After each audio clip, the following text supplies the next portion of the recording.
అమ్మా నాన్న హాల్లో కూర్చుని టీవీ చూస్తున్నారు. అప్పుడే పింకీ ఇంకా గోలు ఆడుకుంటూ హాల్లోకి వచ్చారు. టీవీ పైన వస్తున్న న్యూస్ చూసి అందరూ ఆశ్చర్యపోతున్నారు. మాకిప్పుడే రిపోర్టర్స్ నుండి ఒక న్యూస్ వచ్చింది. ఈ ఊళ్ళో ఒక భయంకరమైన ఏలియన్ తిరుగుతోందని. అందుకే ఈ ఊళ్ళోని అందరూ చాలా జాగ్రత్తగా ఉండాలని చెప్తున్నాము. ఎవరికైనా కనిపిస్తే వెంటనే ఈ నంబర్కి కాల్ చేయండి. సరే గోలు, నువ్వు వెంటనే ఇంటికి వెళ్ళిపోవాలి.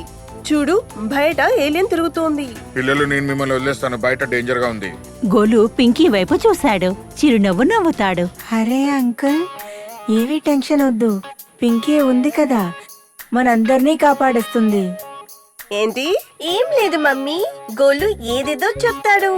నేను ఇతన్ని బయట వదిలి వస్తాను. పింకీ ఎలాగోలాగా మాటను దాటేసింది. ఇద్దరు అక్కడి నుంచి పరిగెత్తి బయటకొచ్చారు. గోలు, నువ్వు అమ్మ ముందర ఏదేదో చెప్తావు. సారీ కానీ పింకీ, నువ్వెప్పుడైనా ఆకాశంలో ఎగిరినప్పుడు ఏలియన్స్ ఎప్పుడైనా చూసావా? లేదు, కానీ నేను ఈ రాత్రి చూడగలను. ఏమన్నా? నువ్వు ఆ భయంకరమైన ఏలియన్ చూడాలనుకుంటున్నావా? అంతలోనే ఆకాశంలో మెరుస్తున్న కాంతి కనిపించింది. ఉన్నట్టుండి మాయం కూడా అయిపోయింది. దాని ఆకారం చాలా పెద్దగా ఉంది. అయ్య బాబోయ్, చూసావా పింకీ, నేనైతే ఇంటి నుంచి బయటకే రాదలుచుకోలేదు. గోలు ఇంటికి పరిగెత్తాడు. కానీ పింకీకి ఏలియన్ చూడాలన్న కోరిక కలిగింది. నేను వెళ్ళి చూడాలి, ఈ ఏలియన్ చూడటానికి ఎలా ఉంటుందని.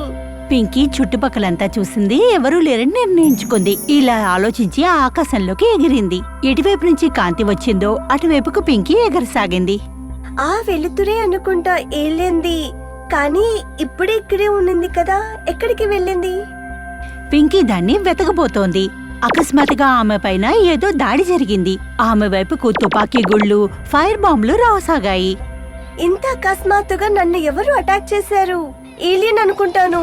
అయితే ఇది తీసుకున్నానండి. Boom, boom, boom. పింకీ ఇంకా ఏలియన్ మధ్యలో యుద్ధం మొదలయ్యింది. కానీ వండర్ గర్ల్ పింకీ శక్తులు ఎదురకుండా ఏలియన్ ఓడిపోయింది. తప్పక పింకీ ఏలియన్ పై దాడి చేసింది. దాంతో ఏలియన్ ఓడిపోయింది. ఎక్కడో మాయమైపోయింది. ఇది మళ్ళీ ఎక్కడికి మాయమైపోయింది? ఇంకా ఈ సౌండ్ ఎలా వస్తుంది? ఏలియన్ అక్కడ ఎక్కడో ఒక మూలలో కూర్చుని కుక్క పెట్టి ఏడవడం మొదలెట్టింది.